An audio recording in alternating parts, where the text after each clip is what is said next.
It was a perfectly ordinary Wednesday evening when Mr. Fenwick arrived at the Swan Hotel. Or rather, when a man who called himself Mr. Fenwick did. The Swan, despite its name, was more of a pigeon in stature, a squat red brick establishment, whose idea of elegance stopped somewhere between antimacassar and imitation mahogany. Its landlady, Miss Ivy Boltrode, maintained the place with the unyielding politeness of a woman who had once been disappointed by both the railway and romance. The newcomer, tall and neatly pressed, gave the impression of someone unused to waiting. He signed the register with a deliberate, angular hand. R. Fenwick, London, and accepted his brass key to room 7 with a faint nod. Miss Boltrode, who had developed over the years a modest gift for detecting trouble, would later recall that there was something watchful about him, as though his gaze were measuring the furniture for escape routes. By 8 o'clock, he had taken his supper, cold ham, beetroot, and a modest bottle of ale, and retired upstairs. At half-past, Mrs. Tewson from room 4 reported hearing a sort of whispering argument from his room, though, as she admitted to the constable later, it might have been the wireless or me ear trumpet buzzing again. The only other incident that evening occurred around 9, when young Leonard, Miss Boltrode's nephew and general assistant, was sent up with hot water. He found the guest standing in front of the dressing-table mirror, perfectly still, staring into it. "Leave it on the stand," said Mr. Fenwick, without turning. His reflection, oddly, seemed to glance at Leonard, though the man himself did not. Leonard, a boy easily unnerved by stillness, made haste to retreat. He later told his aunt that he didn't much care for the look of that mirror. It made folk seem sideways, like. Miss Boltrode told him not to talk nonsense and went up to lock the cash drawer. The next morning, room 7 was empty. His suitcase lay neatly under the bed, his coat hung in the wardrobe, and his bill, 3 nights paid in advance, was untouched on the desk. The window was unlatched, overlooking the quiet high street, and the mirror, that tall, slightly foxed rectangle in the carved frame, stood askew, facing the door. Miss Boltrode, upon discovering the absence, summoned Leonard and the maid, who both inspected the scene with the thrilled apprehension of those who sense that something irregular has happened to someone else. "Well," said Miss Boltrode after a minute's silence, "men who vanish before breakfast are seldom the sort one should have trusted with silver cutlery." Leonard pointed to the mirror. "It's turned, Aunt Ivy. It were facing the bed last night." She looked. Indeed, it was angled differently. But then guests were forever meddling with furnishings. "He probably fancied a better light for his hair," she said. But when the chambermaid went to dust the surface, she paused. "There's something smudged, miss." "Finger mark? Only... They're wrong way round." "What do you mean?" "They're from inside, miss. By 11, the town constable, a methodical man named Sergeant Malley, had tramped up the stairs to inspect.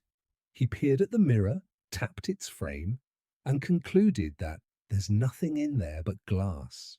"Quite so," said Miss Boltrode primly, "and I should prefer not to have talk about ghosts in a respectable establishment."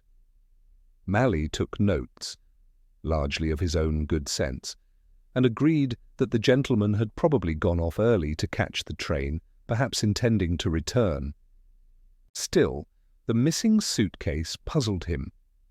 Downstairs, a letter had arrived in the Morning Post addressed to R. Fenwick, Esquire, C.O. the Swan Hotel. It bore a London postmark and, curiously, no sender's name. Miss Boltrode, with only a small pang of conscience, steamed it open, a precaution she justified on moral rather than postal grounds.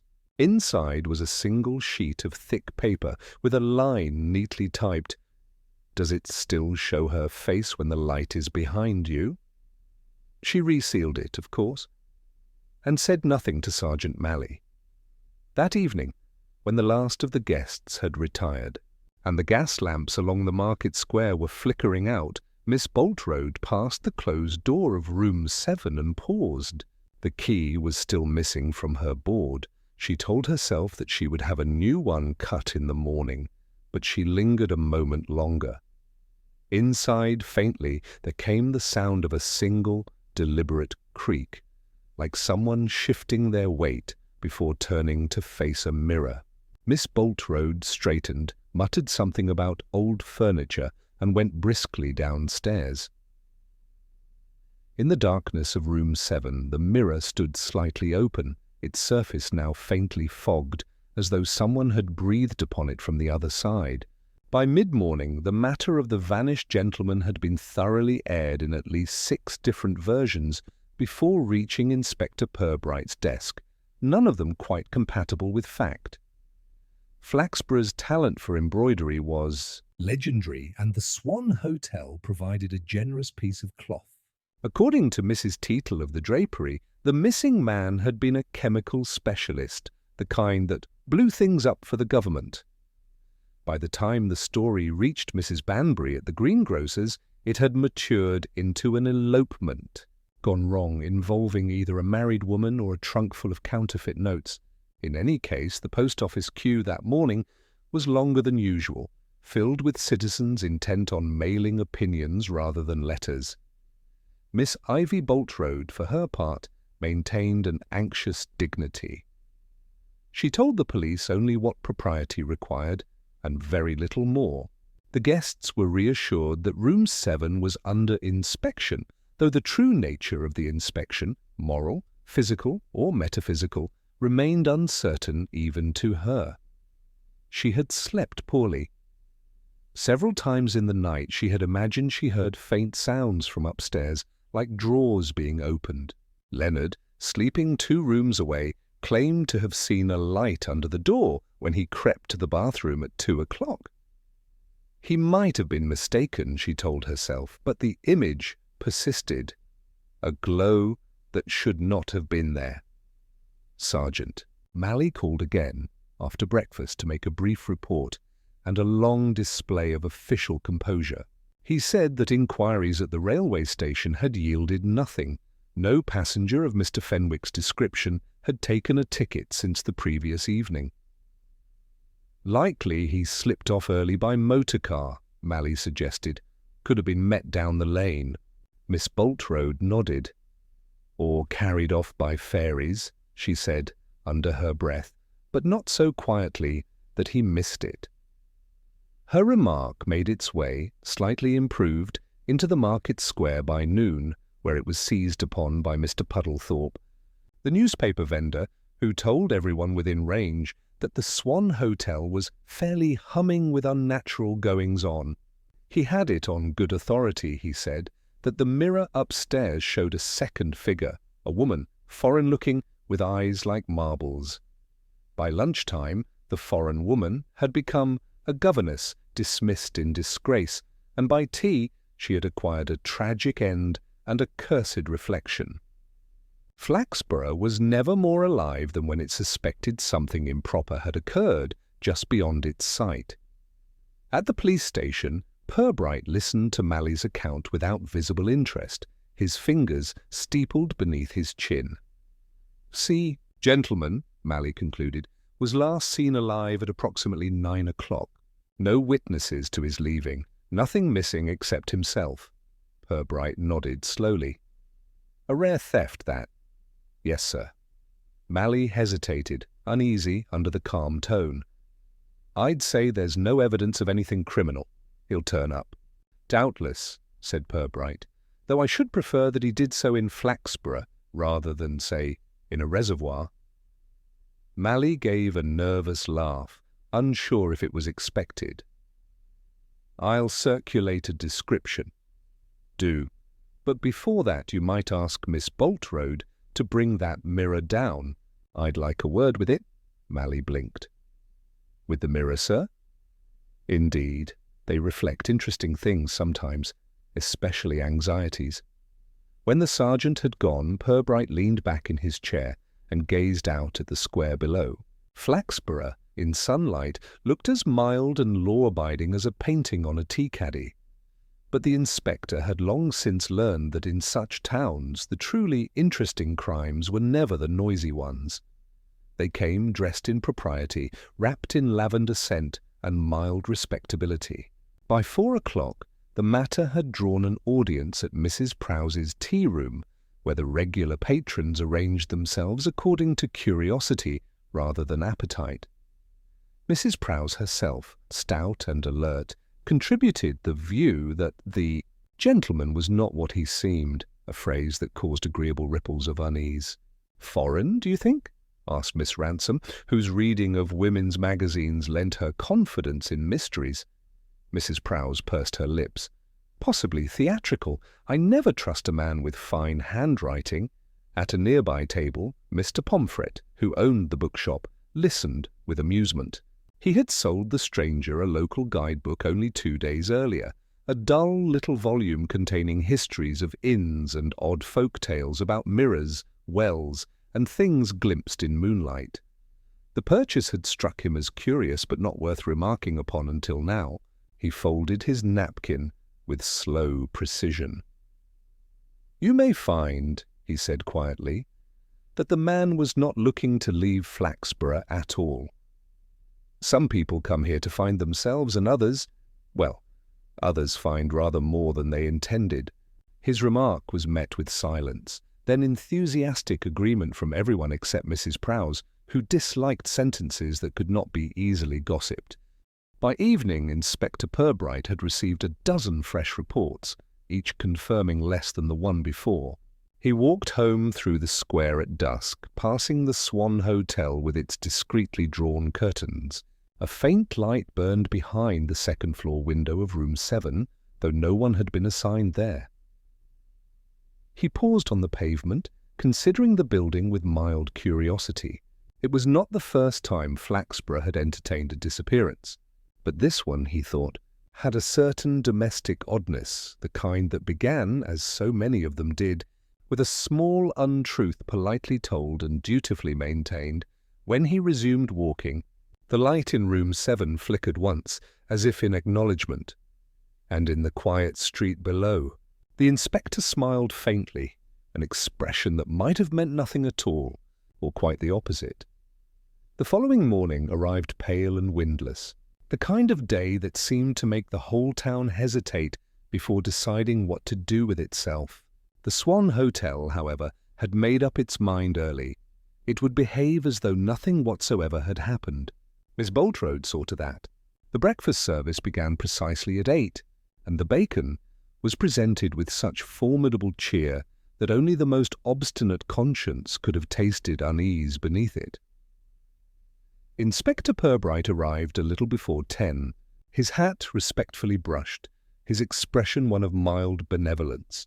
The desk clerk, young Leonard, nearly swallowed his pen cap when the inspector greeted him as though calling upon a friend rather than investigating a disappearance. "I hope I don't intrude on the calm," Purbright said, glancing around the tidy vestibule, "though I confess, calm often hides the most interesting ripples." Leonard looked uncertain whether this required a reply, and instead offered to fetch his aunt. Miss Bultrode emerged shortly, composed but clearly anxious to appear untroubled. Her dress, a dark green tweed, carried the faint starch of moral resilience. "Inspector Purbright?" she said briskly. "I'm afraid I've nothing new to tell you.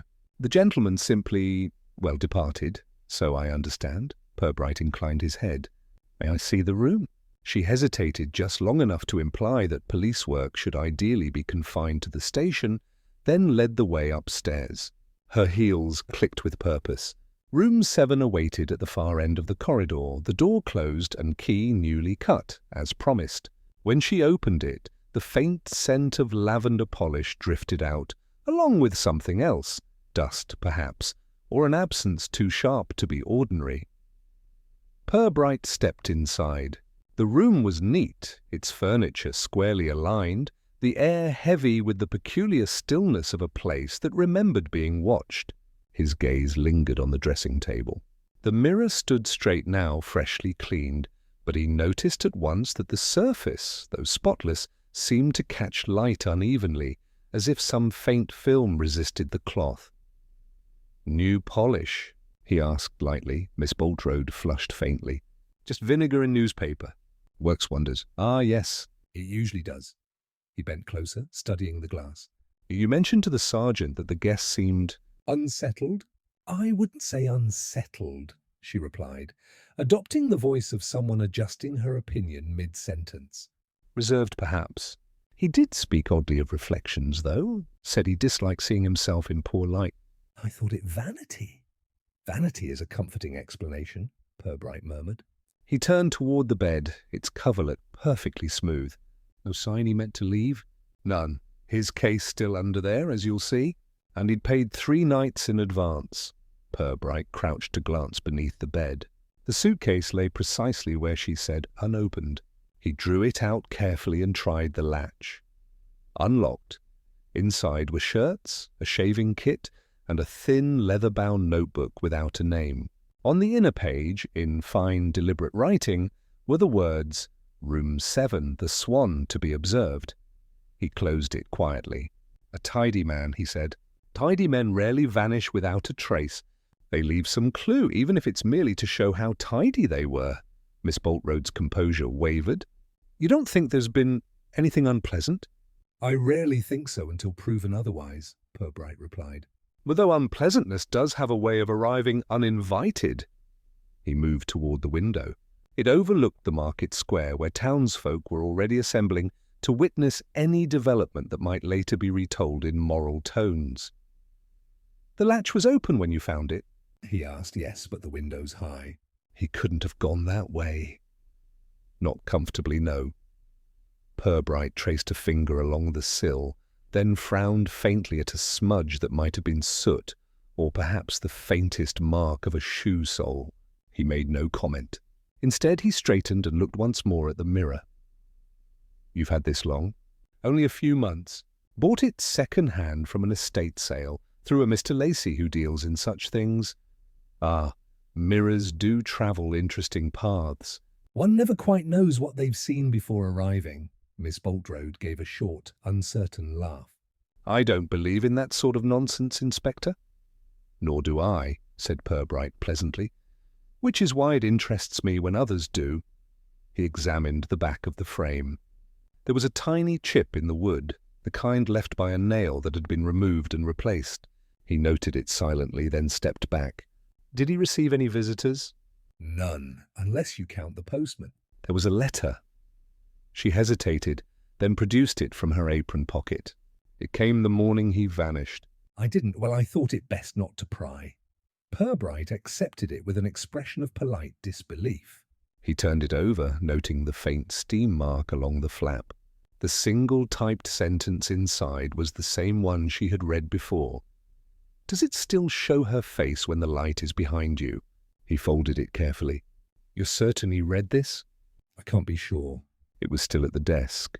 Then perhaps it was meant for someone else," said Purbright. "Messages have a habit of finding the wrong recipients, sometimes with unfortunate accuracy." He looked around once more, taking in the alignment of furniture, the faint drag mark on the carpet leading a few inches from the dressing table to the wall, and the smell, lavender overlaying something metallic. Faint and old. As they left the room, Leonard appeared at the top of the stairs, holding a small parcel wrapped in brown paper. "Found this, sir," he said, "behind the waste bin." "Might have been dropped." Purbright took it. The parcel was no larger than a pocketbook and bore no label. Inside, folded neatly, was a torn photograph, a woman's face half obscured by glare, smiling faintly toward the camera. On the back, a line in the same hand as the notebook read, "Taken before she saw." Purbright replaced the photo, wrapped it again, and handed it back to Leonard. "Keep this safe, will you? I'll collect it later." Miss Bulstrode's voice was small. "You think it means something?" "Everything means something," Purbright said gently. "It's just that most meanings aren't immediately polite enough to reveal themselves." He tipped his hat and descended the stairs, leaving behind the faint smell of tobacco and inquiry. In the square below, the church clock struck 11. Each note hung a little too long in the air, as though the town itself were listening for a sound that refused to come.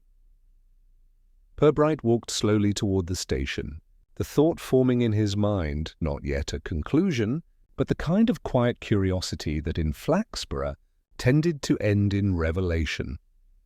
Inspector Purbright returned to the station that afternoon, bringing with him the air of a man who had gathered less information than atmosphere, and found both useful. Sergeant Malley was waiting, his notebook opened, to a page crowded with confident handwriting and doubtful conclusions. "Nothing much from the train, sir," Malley reported. "And the local bus drivers say they'd notice a gent with a suitcase." None fit the description. Purbright nodded absently, his gaze resting on the brown parcel now on his desk. He had unwrapped it briefly on the walk back, just long enough to look again at the photograph inside, the woman's face still faintly smiling through a wash of reflected light. He was struck by how ordinary she seemed. Ordinary faces, he thought, cause the most lasting trouble. "Have we the guest register from the Swan?" he asked. Malley produced it, a thick, ink-blotted ledger with the resigned dignity of long service. "Miss Boltrode sent it over." "Last night's entries are at the end." "You can see his name clear enough. R. Fenwick, London." Purbright turned the book toward the light. The signature sat neatly between two others, a commercial traveller in hosiery and a married couple from Shrewsbury. The hand was careful, deliberate, the ink slightly darker than the rest, as if the pen had paused over each letter. "Did Miss Boltrode confirm the handwriting?" "She did, sir." "Watched him write it? Then that at least was honest." Purbright smiled faintly. "The interesting part is that it tells us nothing." He leaned closer, tracing the faint indent left by the pen point. The pressure was uneven, lighter on the surname, heavier on the initial.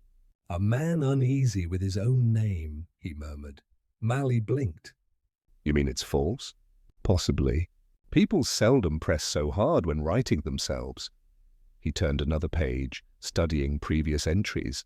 The Swan's clientele was dependable, commercial agents, visiting clergy, occasional salesmen of cleaning products or spiritual optimism. Yet something about the neatness of Fenwick's entry seemed rehearsed, as though written for official inspection. "Ask Miss Boltrode if she recalls what name he used in conversation," Purbright said. "Some people betray themselves in the way they answer their own inventions."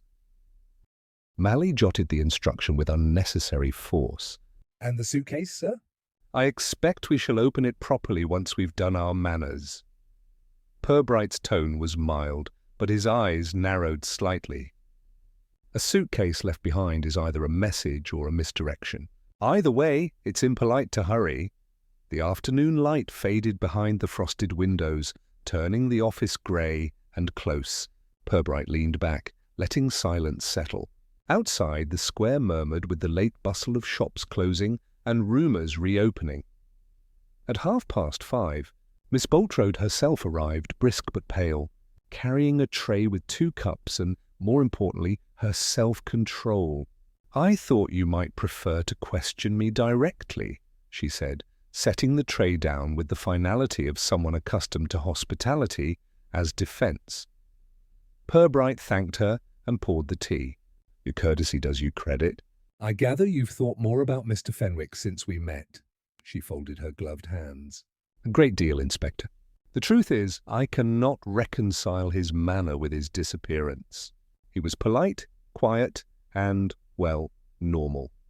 "Normality is a fine disguise," Purbright said. "Did he mention his business in London?" "No, only that he'd come for a little research. I assumed he meant history or architecture. He spent most of his time in that room." "Reading, I suppose? You didn't note his visitors? Letters, apart from the one we discussed?" "None." She hesitated, then added, "He did ask one question that struck me oddly at the time. Something about whether the room had ever given trouble before." I laughed, of course, thinking he meant the plumbing. Purbright set down his cup. "And did it?" Not the plumbing, no. Her attempt at a smile faltered. But now that you ask, room 7 has had its little reputation. One guest, years ago, complained that she felt watched. Another said her reflection moved a second after she did. I've always put it down to nerves. There's something about old glass, you know. Purbright's tone was almost gentle. Quite. Age lends mirrors a memory. She rose as though to leave, then stopped. There is one more thing, Inspector. The dealer I mentioned, Mr. Lacey, told me once that this particular mirror came from the Willesden estate. You may recall the scandal when Mrs. Willesden vanished. Purbright did recall, though he kept his expression still. I believe her death was ruled accidental. Yes, found in the river, wasn't she? They said she walked out in her sleep. Terrible business. When she had gone, Purbright remained seated for several minutes, his gaze on the cooling tea. A missing guest, a mirror from a house where another disappearance had occurred, and a letter hinting at someone unseen. He opened the drawer and took out the photograph again. The woman's smile seemed almost self-aware now, as if amused by his hesitation. He slipped it into an envelope and stood. "Mally," he said, "see if this Mr. Lacey still trades in town, and find me any record we have of the Willesden inquest. I should like to know whether the lady was fond of mirrors." Outside, dusk had settled like smoke over the square, the lamps along the street shining faintly through mist. As Purbright left the station, he passed a shop window where his own reflection wavered in the glass. For a moment it seemed a fraction out of step with him, an illusion, he decided, of tired eyes and poor lighting. Still, he adjusted his hat and walked on, not quite sure which image had done it first. 2 days after Purbright's visit to the Swan, Flaxborough received one of those mild disturbances that towns mistake for excitement. A stranger had arrived by the afternoon train, carrying a leather portfolio and the air of someone who considered himself indispensable in matters of cultural memory. He introduced himself at the police station as Mr. Edgar Skelling, secretary of the Flaxborough Antiquarian and Historical Society. His spectacles, large and perpetually fogged, lent him the appearance of a man who regarded the world through a veil of scholarly dust. "I understand, Inspector," he began, "that you are inquiring into a disappearance at the Swan Hotel. I felt it my civic duty to offer information of a, shall we say, heritage nature." Purbright gestured him to a chair. "Heritage rarely disappoints me." Mr. Skelling, please continue before Sergeant Mally "Tries to classify your intentions as a parking." offence." The scholar smiled thinly and drew from his portfolio a sheaf of typed notes and a photograph showing the ornate mirror in room 7. "This item," he said, tapping the image with a long forefinger, "was once part of the Willesden estate, a fine Georgian house near the river. I catalogued its contents myself before the auction. The mirror, along with several other domestic items, was sold to a dealer named Lacey." "Yes, we've met his name," Purbright said. "And the mirror's reputation seems to have travelled faster than the furniture van." Skelling's face brightened, as though encountering comprehension was a novelty.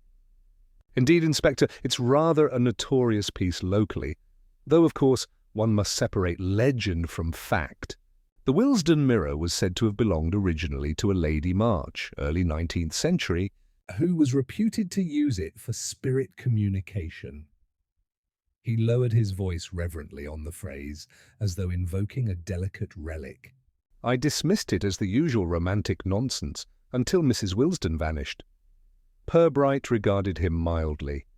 "You imply a connection between her death and the mirror?" "I imply nothing, sir."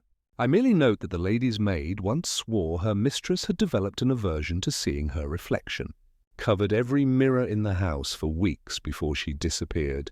There were, naturally, whisperings about what she might have seen." Purbright smiled, small and patient.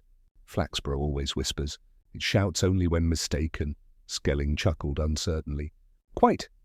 Still, I thought it odd that the same mirror should surface in another house where a person has again gone missing. It suggests a pattern, or merely commerce," Purbright said. "Antiques have the habit of changing owners. People, too. The remark seemed to confuse Skelling, who began aligning his papers to avoid the discomfort of humour. Nevertheless, I should mention that the glass itself has been replaced at least once. There's a record of repair done by a craftsman in Louth about 20 years ago. He claimed the original panel had cracked of its own accord. A curious phrase. Purbright made a note. Do you have the craftsman's name? Skelling nodded, pleased to be useful. A Mr. Martin Beales. Retired but still living locally, I believe. If you intend to pursue the object's history, he would be your man. Purbright thanked him and stood, offering his hand. You've been extremely helpful, Mr. Skelling. Should you recall any other domestic items with supernatural tendencies, do let me know. They make the paperwork so much lighter.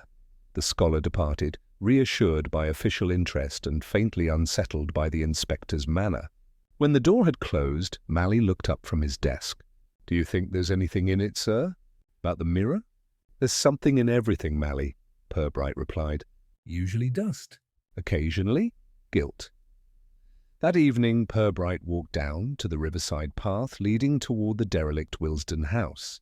The property stood half hidden behind overgrown hawthorn, its windows blind with grime. The local council had debated its demolition for years, but Flaxborough's sense of nostalgia was tenacious. It liked its tragedies to remain visible. He paused at the gate. The air smelled faintly of damp stone and weeds. Through the fading light, he could see the outline of a tall front window whose remaining glass caught the last of the sunset, reflecting it in dull crimson streaks. He imagined Mrs. Willesden pacing behind it, gloved hands clasped, unwilling to look at herself. A constable had once described her as the sort who always expected to be overheard. Purbright wondered, as he looked at the darkening house, if Fenwick had shared that trait, if he had been listening to something no one else could hear. He returned to the station just before 7, where Malley had been industriously failing to decipher Mr. Fenwick's notebook. Mostly blank, sir, the sergeant reported, except a few odd lines. Here, the angle is wrong again. Must be the light. And later, it only shows when one stands directly before it. Purbright took the book and read the lines twice. Most people, he said, would prefer to stand beside their mistakes, not in front of them. Malley looked puzzled. Do you think he was writing about himself? I think, Purbright said quietly, that he was writing about someone else and didn't realize it yet. He opened the drawer and removed the photograph once more. Under the lamp, the image appeared clearer now. The glare across the woman's face had softened into detail. He could make out a necklace, small pearls, and the edge of another reflection just beyond her shoulder, like a second, fainter outline watching her. Purbright studied it for several minutes before slipping it back into its envelope. Find Mr. Beales tomorrow, he said to Malley. Ask him what happens when glass breaks for no reason. Yes, sir. And Malley, Purbright's voice lowered, if you happen to look into a mirror this evening, don't stay too long. Some things once recognized have the disagreeable habit of recognizing you back. The sergeant swallowed, uncertain whether to smile. Yes, sir, he said again, and busied himself with his papers. Outside, night settled over Flaxborough like a drawn curtain. In the upper window of the Swan Hotel, the faintest glimmer of light flickered once, as if a match had been struck, and then vanished before anyone could be sure it had been there at all. The following morning began with a commotion that Miss Bulstrode described, later, as a perfectly unnecessary display of nerves. Her maid, a small, nervous girl named Ruby, had burst into the kitchen pale as flour and refusing, quite firmly, to go back upstairs. She insisted that while dusting room 7 she had seen 2 of him in the mirror. When Miss Bulstrode demanded clarification, the girl only repeated herself with shuddering emphasis. 2 of him, miss, standing side by side, but only one in the room. Inspector Purbright arrived half an hour later, summoned by a note hastily dispatched by Leonard, whose handwriting betrayed equal parts alarm and curiosity. The inspector entered the Swan's breakfast room with the calm of a man who suspected that hysteria was merely gossip that hadn't had its tea yet. Miss Bultrode met him, apologetic but eager to defend her establishment's dignity. "You'll forgive the disturbance, Inspector." I keep telling them, old furniture and tired girls make mischief between them. It's all in the imagination, Purbright smiled faintly. Imagination, Miss Bultrode, is usually where truth takes its first hiding place. May I see the maid? Ruby sat in the servants' hall, clutching a cup of tea like a weapon. Her eyes darted between the inspector and the open doorway, as though the reflection might stroll in uninvited. "It were just after 8, sir," she stammered. I'd gone up to dust. Sun was coming in through the window, proper bright, and the mirror caught it. And then I saw him. Mr. Fenwick, same as the picture in the paper you showed Aunt Ivy. Only he weren't standing where the reflection said he were. It was wrong, off to the side. And then I swear one of him turned and looked at me. Purbright regarded her kindly. "You're certain you didn't see your own reflection, perhaps distorted?"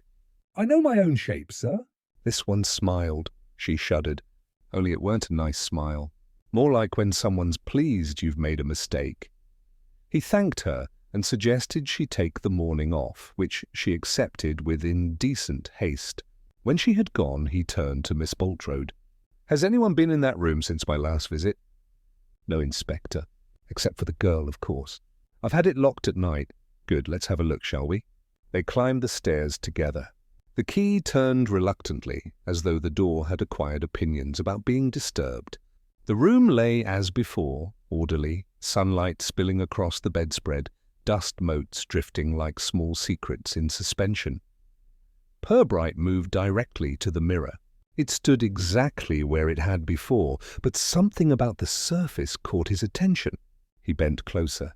A faint streak, half a palm's width, ran diagonally across the lower corner, glimmering only when the light struck at a certain angle. He reached for his handkerchief and wiped it gently. The streak didn't fade. It wasn't dust. It was within the glass, like a bruise trapped beneath skin. Miss Bultrode watched from the doorway. I told you, old glass plays tricks. Indeed. But not all of them unintentional. He stepped back and surveyed the frame. "You mentioned Mr. Lacey, the dealer, brought this from the Willesden estate. Did he say whether it had been altered, perhaps rebacked or repaired?" She shook her head. "He said only that it was a fine piece, good for respectable reflections, as he put it." Purbright smiled. "A rare guarantee," he crouched, examining the lower edge of the frame. There, barely visible, was a sliver of paper wedged beneath the join. He prized it loose carefully with the end of his penknife. It was part of an old receipt, faded but legible enough to show the printed name Beales and Son, Glaziers, Louth. He straightened. "That would be our craftsman, then," Miss Bultrode frowned. "Do you think the mirror's dangerous?"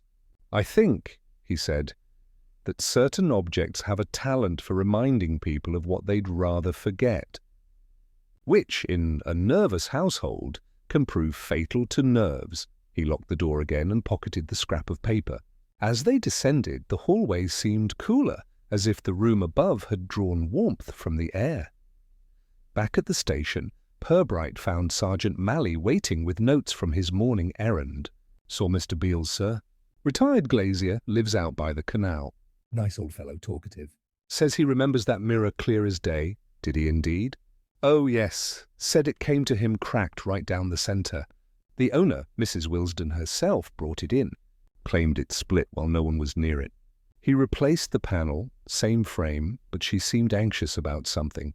Paid in cash and told him never to speak of the repair. Purbright leaned back in his chair. "People rarely tell tradesmen to keep secrets about innocent objects." Malley nodded solemnly. He said one more thing, sir. The original glass had a mark on the back, a sort of maker's stamp. Foreign, he thought. Letters M and B intertwined.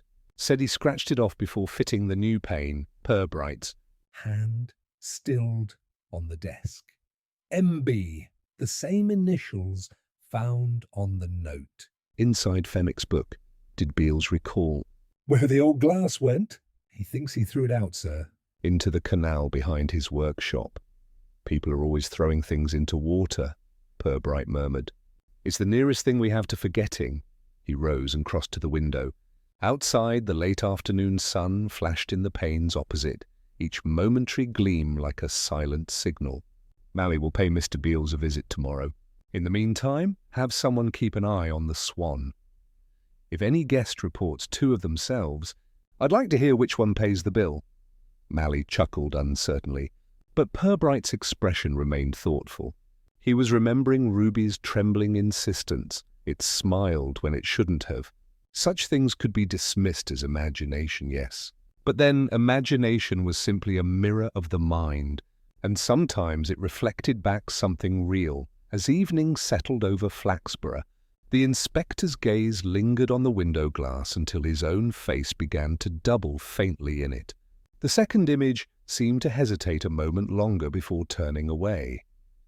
The next morning broke grey and uncertain, as though the weather itself shared Flaxborough's reluctance to face what might be reflected in daylight. Inspector Purbright and Sergeant Mally walked the narrow lane beside the canal, where ivy clung to leaning brickwork and the air smelled of rust and waterweed. They found Mr. Beales' cottage at the far end, a low, lopsided structure that looked as though it had been built by someone fond of both timber and mistakes. The glazier was waiting on his doorstep, wrapped in an overlarge cardigan and curiosity. His face, red and creased, held the expression of a man who had spent a lifetime watching glass behave properly and distrusting it when it didn't. "Inspector, you'll be the gentleman the sergeant spoke of." Come in, sir, come in. Mind the frame, old door, always catching. Inside, the front room was a clutter of tools, ledgers, and photographs of long-gone shop fronts.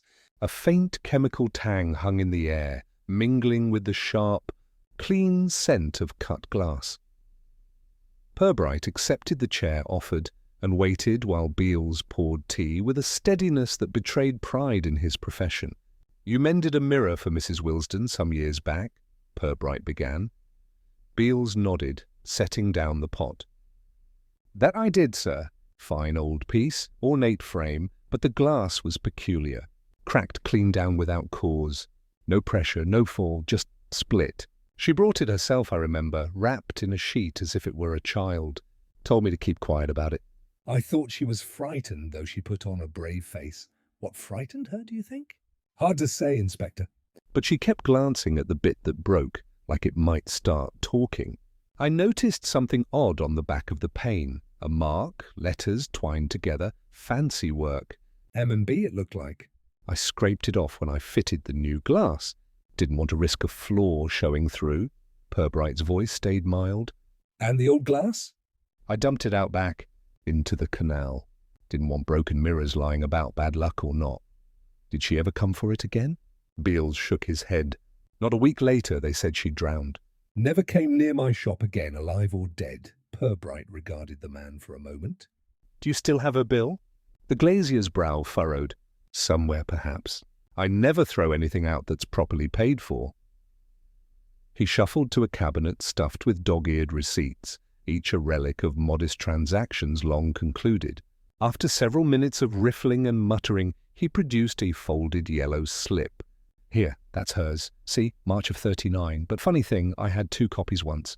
One's gone missing these past months. I keep my records tidy, mind you, so it's strange. Only that one. Purbright took the slip delicately. The ink had faded to brown, but the writing was clear. Repair of mirror glass, replacement panel, paid in full, and Mrs. E. Wilsden. At the bottom, in smaller hand, was Beales' customary mark. M.B. He frowned. Those initials, yours? Aye, mine and my father's. Martin Beales and he before me. Why? Curious coincidence, nothing more. Purbright folded the paper and returned it. You've been very helpful, Mr. Beales. You said 1 copy is missing. Any idea who might have seen your records? Beales rubbed his chin. Only that fellow who came round a month back, asking questions about old repairs. Said he was from London, some sort of historian. Name of Fenwick? Purbright's hand paused midway to his hat. Fenwick, that's it. Tall chap, soft-spoken, took notes on everything. I remember because he seemed particularly interested in that very mirror. Asked if I'd ever felt odd while working on it. I told him I felt nothing except a desire to be paid. He laughed, said he admired professionals. And he took the missing receipt, perhaps? Beals looked startled. Well, I can't swear to it, but he handled a few papers while I was making tea. When he left, I thought one might have slipped loose. Never dreamed he'd, well, you know, Purbright rose. Yes. It appears Mr. Fenwick had a fondness for other people's reflections.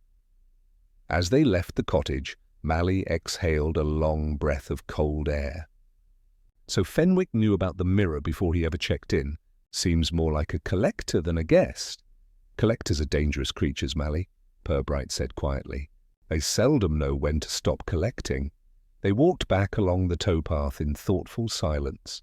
The water was thick with leaves, a sluggish current dragging small branches past, like half-forgotten things. Somewhere under that surface, perhaps, lay the first pane, the glass that had cracked itself and refused to stay buried. By afternoon, Purbright was at the bookshop, where Mr. Pomfret was rearranging volumes with the distracted grace of a man who preferred books to customers. "Ah, Inspector," he said, "you're just in time. I've something you may find diverting. One of my assistants found this tucked behind the shelf of local folklore, an old guidebook sold last week. The buyer never came back for it." Purbright took the slim volume. Inside the back cover was a folded paper, brittle at the edges. He opened it and read the short message. Written in an unfamiliar hand, she never forgave what it showed her. Underneath were two initials, M.B., written this time in ink rather than carved. Pomfret adjusted his spectacles. Odd, isn't it? Almost sounds like a confession, or a warning, said Purbright. He closed the book slowly. "Tell me, Mr. Pomfret, who bought it?" A gentleman, quiet sort, London accent. Paid in cash. "Wrote his name in my ledger, if you'd like to see." Purbright already knew what he would find before the page was turned. R. Fenwick, London. He thanked the bookseller and stepped back into the street. The shop window caught his reflection as he passed. His face doubled in the dimming light. For an instant, he could have sworn that the second image smiled faintly. Before matching his own expression once again, Inspector Purbright had long believed that most English crimes were better investigated over teacups than under interrogation lamps. Thus, on a mild Thursday afternoon, he presented himself at the neat red-brick home of Mrs. Constance Harbord, niece to the late Mrs. Wilsden, and, according to the town's collective opinion, a woman of sound breeding and unsound curiosity. The house was in that self-conscious state of orderliness that suggested it was arranged, more for public inspection than comfort. Mrs. Harbord received him with the grace of someone accustomed to visits she both welcomed and resented. She was tall, angular, and wore a shade of mauve that had ambitions beyond its fabric. Her husband, Mr. Harbord, hovered politely in the background, a man whose politeness had the hollow ring of routine. "Inspector Purbright, how terribly interesting," she declared, guiding him into a drawing-room that smelled faintly of furniture polish and withheld opinions. "I hear you've been making inquiries about my poor aunt." Such a tragic story, though hardly a surprise to anyone who knew her temperament. Purbright accepted his cup of tea and waited. He found that people like Mrs. Harbord required little prompting. They spoke as though truth were a luxury only they could afford. She was a woman of strong imaginations, Mrs. Harbord continued, stirring her cup with an unnecessary precision. Highly strung, easily deceived by her own emotions. That business with the mirror was typical. I told her at the time that dabbling in such nonsense would lead to, well, to exactly what it did. "And what was that, ma'am?" Purbright asked mildly. She leaned forward, lowering her voice to the confidential murmur of one sharing something distasteful, yet gratifying. She believed the mirror showed her someone else's face. Said it watched her. "You see what I mean by temperament." "Indeed." Purbright glanced toward the mantelpiece, where a framed photograph showed a younger Mrs. Harbord beside a garden pond. The reflection in the water had caught the image of another figure, half obscured by glare, perhaps her husband, though the features were indistinct. Your aunt's belongings, I believe, were divided after her death? Oh, yes. My husband and I handled it all. Most of it worthless old furniture. We sold what we could. The mirror went with the rest. I recall the dealer well, a nervous little man with bad shoes. What was his name, dear? Lacey, murmured Mr. Harbord from the window. Yes, that's it. Lacey. He offered cash on the spot, which seemed providential at the time. The thing gave me shivers, to be honest. My aunt had insisted it was, how did she put it, alive in the glass. Mrs. Harbord laughed lightly. All very melodramatic. She always had a flair for the Gothic. Purbright set down his cup. And yet you sold it, of course. I'm not superstitious, Inspector. Few people are, he said, till they have reason to be. There was a small pause. Mr. Harbord, still at the window, cleared his throat. You think her death might have been, what, deliberate? Purbright turned his head. Do you? The man hesitated, his fingers twitching against the curtain edge. I think she was troubled. She saw things where others didn't. Mirrors have that effect, Purbright said softly. The silence that followed was thin but resonant. Mrs. Harbord resumed stirring her tea, though the cup had long since cooled. We tried to help her, she said, almost defensively. She wouldn't listen, said she'd been deceived by someone she trusted. Did she name them? Her eyes flickered toward her husband. She implied, rather than named, it was years ago. People forget these things. People, Purbright said, rarely forget. They only hope others will. He rose and Mrs. Harbord followed, relieved at the conclusion of civility. At the door, she added with forced brightness, Do let me know if you find anything. Unpleasant. I should hate to have been right about her all along. Purbright thanked her, stepped out into the garden path and paused by the gate to light a cigarette. Through the lace curtains he saw Mr. Harbord's silhouette move behind his wife's, his gesture sharp and brief, one of warning or irritation. It was difficult to tell. He took a slow draw, letting the smoke drift upward. Her account of the mirror's sale matched what he already knew, but the tone of it, half dismissive, half afraid, did not. There was an unease in that house not entirely due to old memories. On his way back toward the station, he stopped at the post office where Miss Teetle, whose interest in public correspondence was exceeded only by her disregard for privacy, handed him a small envelope. This came for you, Inspector. No return address. Hand-delivered, by the look of it. He opened it at once. Inside was a single scrap of paper bearing only a line typed in the same precise manner as Fenwick's letter. Ask her what she saw the night before the river. There was no signature. Only, in the corner, a faint watermark showing two letters intertwined, M and B. Purbright folded the paper carefully and tucked it into his coat. The air outside had cooled, and the lamps were beginning to glow faintly through the mist. He thought again of Mrs. Harbord's eyes when she spoke of her aunt, and of the photograph on the mantel, with that second blurred figure watching from the pond's reflection. He did not believe in haunted mirrors. He did, however, believe in haunted consciences, and Flaxborough had always been full of those. Inspector Purbright was not a man to rush a discovery. He preferred it to emerge of its own accord, like cream separating quietly in milk, so that by the time others noticed it, he had already skimmed it off for use. That Friday morning, as fog pressed softly against the windows of the station, he instructed Sergeant Malley to arrange the transport of the mirror from room 7 to the police storeroom under the innocent pretext of further examination. Miss Bultrode, relieved to see it gone, offered no resistance. By noon, the mirror stood propped against the wall of the evidence room, swathed in a dust sheet.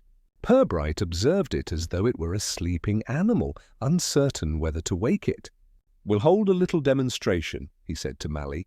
"Invite Mrs. Harbord and her husband this afternoon. Tell them we've found something that might interest them. Mally blinked.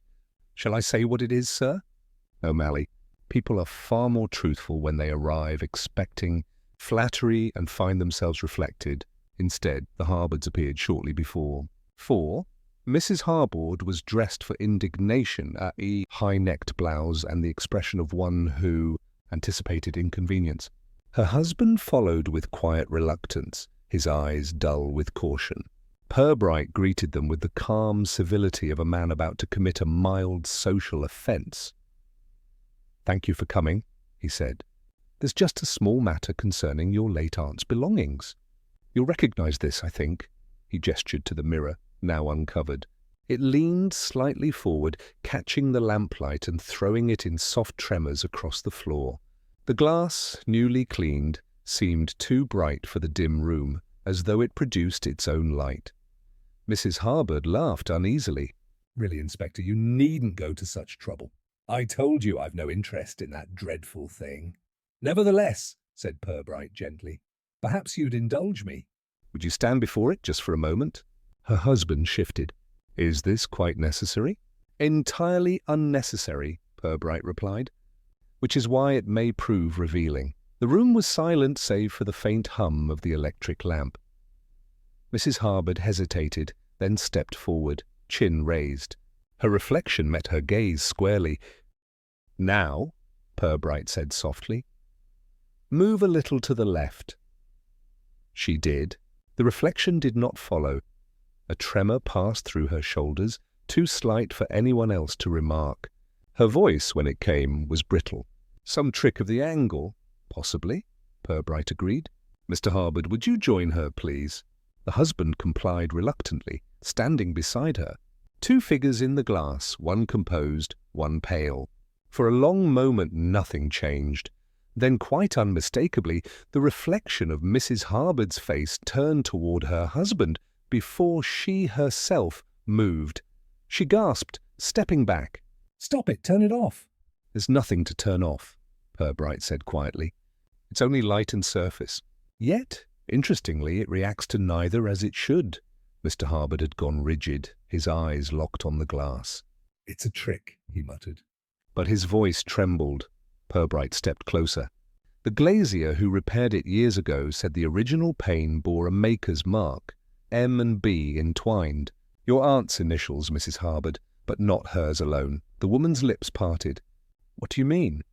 "I mean," said Purbright, "that your aunt kept a small correspondence under that mirror. Letters from a man who signed himself with the same initials. When she discovered who he truly was, your husband, in fact, she confronted him. The quarrel ended near the river. Mr. Harbord's colour drained as if the words had reached under his skin. You can't prove that." "Your wife helped you cover it up," Purbright continued, his tone courteous but relentless. "She sold the mirror within days, fearful it might still hold some trace of what she saw that night." "I imagine you both hoped the past had gone under with her." Mrs. Harbord's voice came thinly. "You can't possibly—" Purbright cut her off with quiet finality. "Mr. Fenwick, the man who vanished from the Swan, found the missing receipt from that glazier's repair. He realized the connection, saw the initials, traced them to you. He came to Flaxborough to confirm his theory. Unfortunately, he was not discreet. Someone followed him from your house that evening." Mr. Harbord's hands clenched at his sides. "You've no right—" "None," Purbright said evenly. "Yet truth rarely waits for permission. Shall I tell you what I think happened? You met him by the river path. You believed he meant to blackmail you. When he threatened to tell the police, you struck him." Not hard, perhaps, but enough. You put him in the water just as your aunt was found." The silence that followed seemed to draw the air from the room. The mirror stood between them like a witness. Mrs. Harbord gave a small sound, half sob, half denial. Her husband looked not at Purbright, but at the reflection. Then, with a sudden, sharp movement, he stepped forward and struck the glass with his fist. It shattered instantly, a web of fine cracks radiating from the centre. The fragments caught the lamplight, splintering it into 100 wavering eyes. When the noise subsided, Purbright merely sighed. "An unfortunate impulse, sir. Destruction rarely alters what it reveals. Mr. Harbord sank into the nearest chair, his breath shallow. It wasn't meant to happen. She fell. She wouldn't stop shouting. Mrs. Harbord covered her face with both hands. I told him to hide it. To let it go, Purbright signalled to Mally, who had been waiting silently in the doorway. The sergeant stepped forward with professional solemnity. "Sir, take them home for now," Purbright said quietly. "We'll speak further in the morning." When they had gone, he looked down at the broken mirror. Amidst the cracks, his own reflection stared back at him, fragmented yet unmistakably calm. "Well," he murmured, "perhaps some reflections tell the truth only when broken." He reached out, touched one of the shards gently, and watched the fractured image shiver once before, settling into stillness. The following morning dawned crisp and clear, as though the night's confessions had rinsed the air.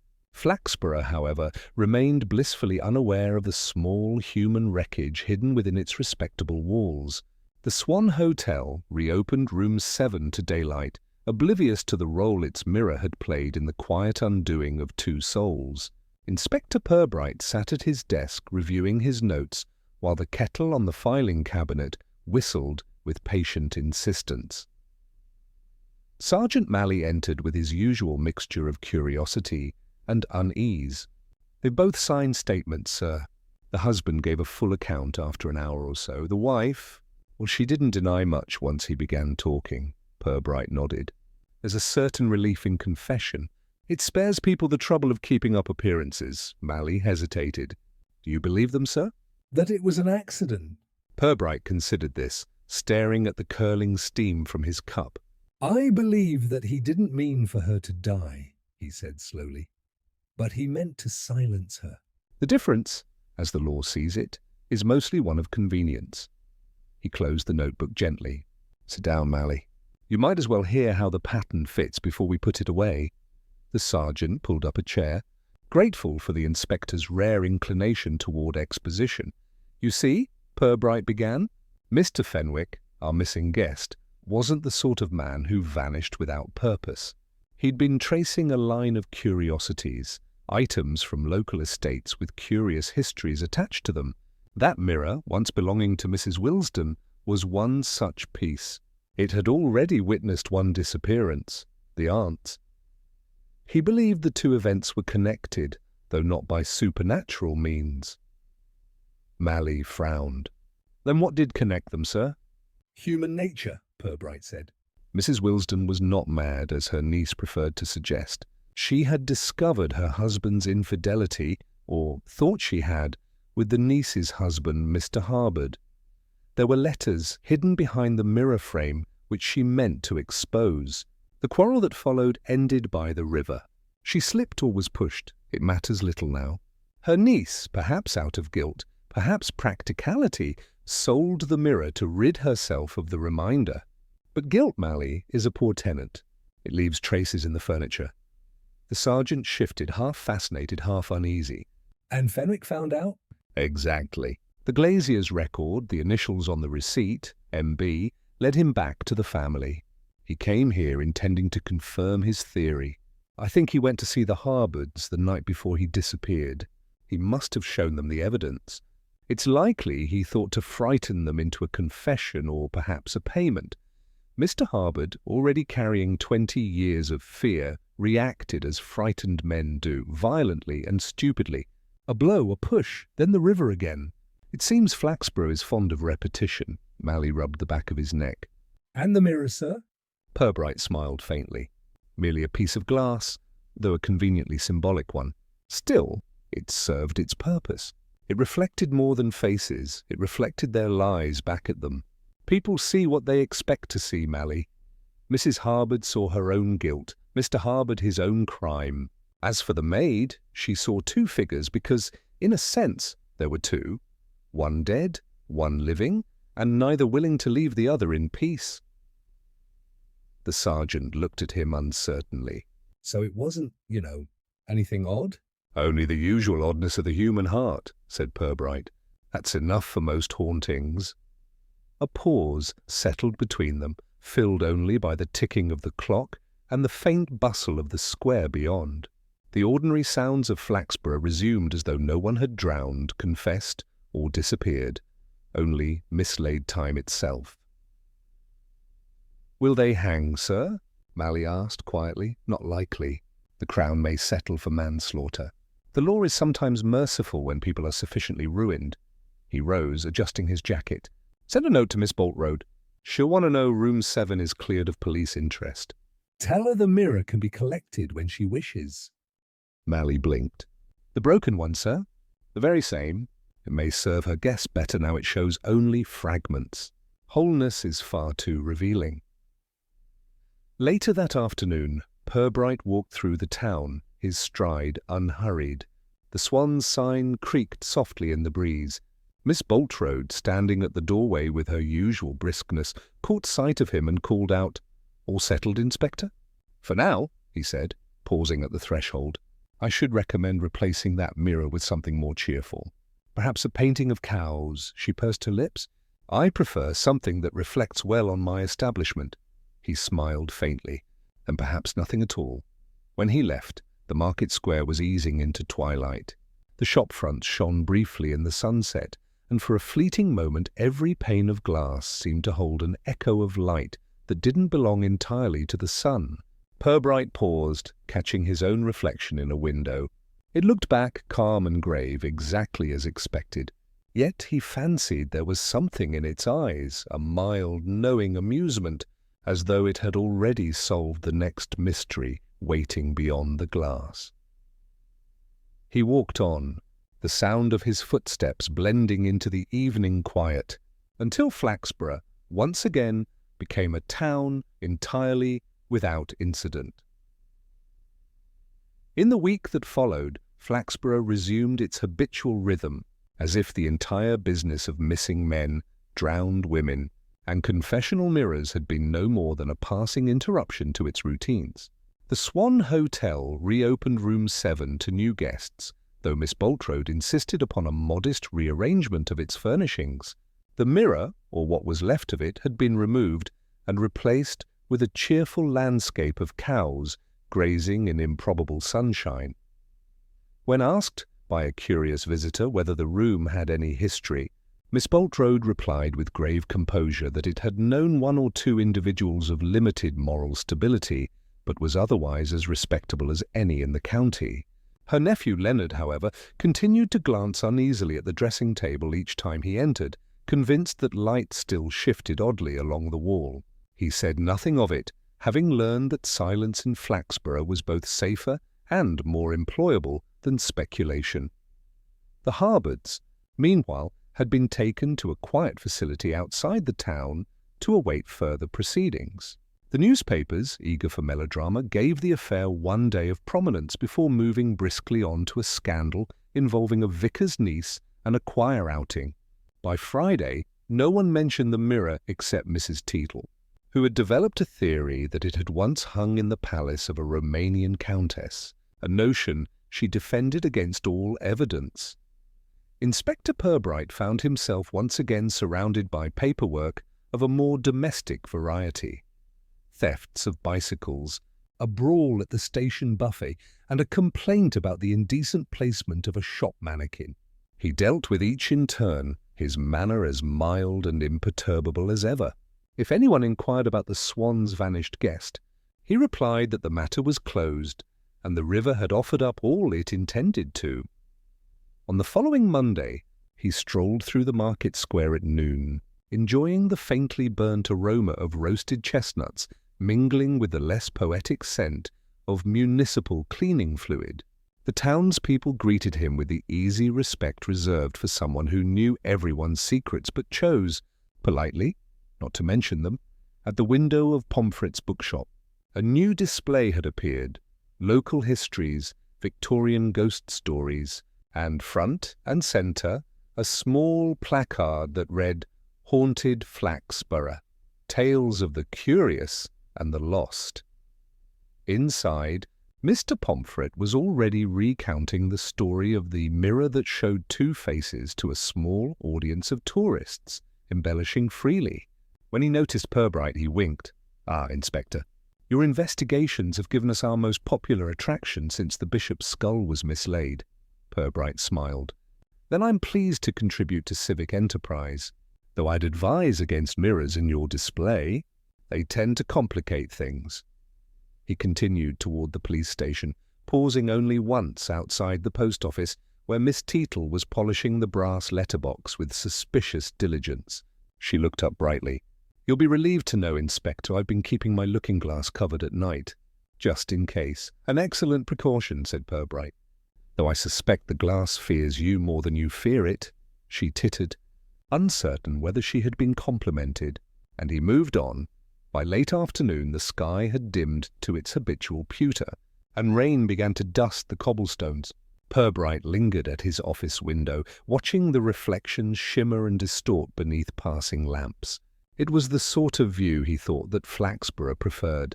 Reality softened just enough to make denial comfortable.